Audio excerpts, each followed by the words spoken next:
करूं भाई, मेरी लंबाई थोड़ी कम है इसलिए जुगाड़ करना पड़ता है।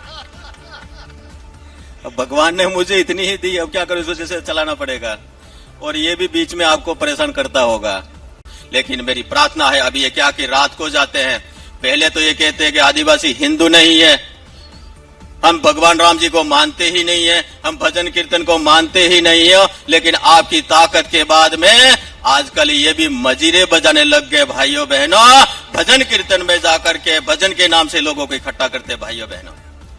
अब ये क्या चमत्कार हो गया मुझे पता नहीं, और मंदिरों में जाके आरती उतारते, चाहे सीधी उतारे या उल्टी उतारे, उनको पता नहीं आरती किधर से उतरती है, लेकिन आरती उतारने लगे भाइयों बहनों। ये चमत्कार आपका है भाइयों बहनों। उसके बाद में उन्होंने कहा था कि हम 8वीं पास को नौकरी दे देंगे, 5वीं पास को नौकरी दे देंगे। मैं आपसे पूछना चाहता हूं भाइयों बहनों, मेरे पास में डिग्रीधारी लड़का बच्चा रोड पे घूम रहा, उसको नौकरी मैं नहीं दे सकता हूं, मैं 8वीं और 5वीं पास को नौकरी दे दूंगा, कैसे आप भरोसा करोगे भाइयों बहनों। लेकिन बिल्कुल सत्य है, उन्होंने अक्सर से एक बात की उन्होंने पालना की है। उन्होंने कहा कि 8वीं पास और 5वीं पास नौकरी देंगे, लेकिन 8वीं और 5वीं को नौकरी तो नहीं दी, लेकिन 8वीं और 5वीं पढ़े लिखे युवा को हाथ में लाठी भाटा पकड़ा दिया भाइयों बहनों, लाठी भाटा पकड़ा दिया, और शाम को जा रोड पे जाके लूटने का धंधा कर भाइयों बहनों। हमारे युवा को एक अपराध के जगत में धकेलने का काम इन्होंने किया। और जब युवा को पुलिस के पकड़ के ले जाती है तो क्या राजकुमार जी छुड़ाने के लिए जाते हैं क्या? वो छुड़ाने के लिए नहीं जाते भाइयों बहनों, और उस बच्चे की जिंदगी खराब हो जाती है, जिंदगी भर वो पैसिया करता फिरेगा भाइयों बहनों। आज मैं बहुत ज्यादा नहीं बोलूंगा, मैंने आपके बीच में आया हूं और मेरी बात आपको कही होगी, आज तो हम आपको सुनेंगे। मैं और भी रहूंगा, अब तो आज से चुनाव प्रचार बंद हो जाएगा, फिर मिलेंगे, मैं आता रहूंगा। इतना भरोसा दिलाता हूं, कारीलाल जी को जिताया तो एक बार नहीं 100 बार मैं आऊंगा और आपके बच्चे काम पूरे करने का वादा देकर के मेरी बात का जय भारत, धन्यवाद।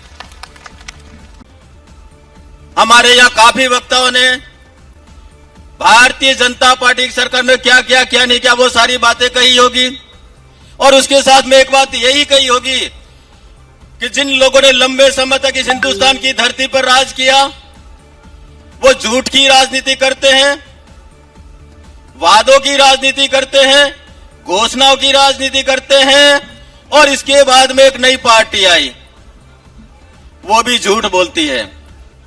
भाइयों बहनों, मैं आपसे कहना चाहता हूं, कांग्रेस ने झूठ बोलने में पीएचडी कर रखी है, और नई पार्टी है ये उसने डबल पीएचडी कर रखी है भाइयों बहनों। इसलिए दोनों ही पार्टियां झूठ बोल करके इस क्षेत्र को, इस जनता जनार्दन के साथ में बरसों से धोखा किया भाइयों ने। भाइयों बहनों, मैं आपसे कहना चाहता हूं, बहुत लंबा नहीं बोलूंगा, माननीय मुख्यमंत्री जी को हमको सुनना, माननीय प्रदेश को सुनना है, लेकिन एक बात आपसे मैं कहना चाहता हूं, अभी 4 साल तक हमारी सरकार है और 4 साल के बाद में भी वापस हमारी ही सरकार आएगी, ये मुझे पूरा भरोसा है, क्योंकि हमारे माननीय मुख्यमंत्री जिस प्रकार का काम कर रहे हैं, जिस प्रकार की गांव आम की चिंता करते हैं, इसलिए हमें पूरा विश्वास भी है भाइयों बहनों। लेकिन मैं आपसे ये कहना चाहता हूं, अगर कारीलाल जी जीत के जाएंगे तो वो मेरे पास आएंगे, मैं माननीय मुख्यमंत्री जी के पास लेके जाऊंगा, आपके कामों की पोटली लेके आएंगे, और जाने के बाद मैं कहूंगा, माननीय मुख्यमंत्री जी ये कारीलाल जी काम लेके आए हैं, माननीय मुख्यमंत्री बिना देखे उस कागज पर दस्तखत करेंगे भाइयों बहनों, आपके कामों पे दस्तखत करेंगे।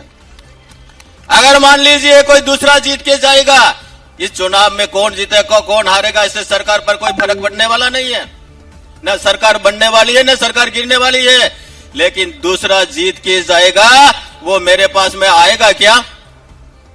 और नहीं आएगा तो नुकसान किनका होना, आपका होना कि मेरा होना है? और आपका नुकसान नहीं हो इसके लिए आज का दिन है, कल का दिन है, परसों 13 तारीख को पहला बटन है कारीलाल जी का। और कारीलाल जी की एक और विशेषता है, ये भगत भी है और बोपा भी है।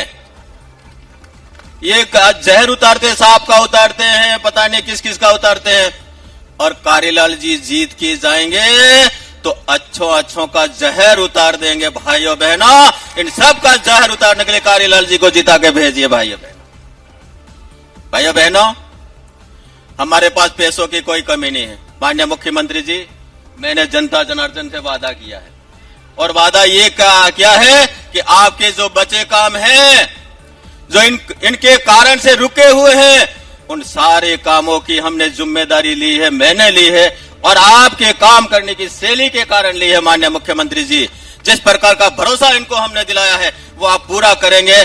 आपको भी मैं भरोसा दिलाता हूं कि आपके बच्चे काम हम पूरे करेंगे। भाइयों बहनों, यहाँ पे एक पानी की बहुत बड़ी समस्या है। मैं जहां भी जाता हूं भाई साहब, हमारे खेतों में पानी नहीं, आजू बाजू में पानी घूमता है।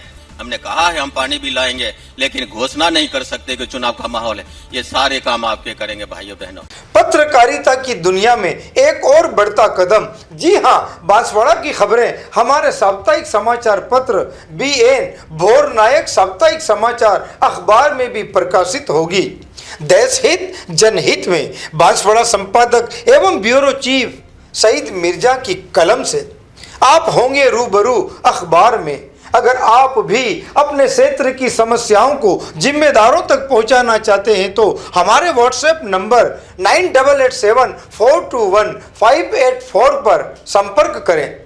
BN भोर नायक साप्ताहिक समाचार पत्र बांसवाड़ा, चित्तौड़, भीलवाड़ा से एक साथ प्रकाशित।